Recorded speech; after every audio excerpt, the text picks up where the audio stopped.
Демокрация означава власт на народа.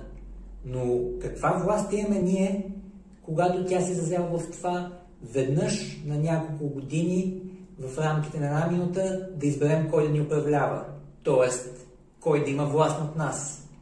И съответно, ако не сме доволни от него, може да излезем на протест, който същия този власт имащ ще обяви за нелегитимен, платен, а хората за трупи, лумпени, идиоти и т.н. Така че изглежда демокрацията е просто една фикция, в която ние сме убеждавани да вярваме, че е най-доброто. Или че това, което има за демокрация е най-доброто.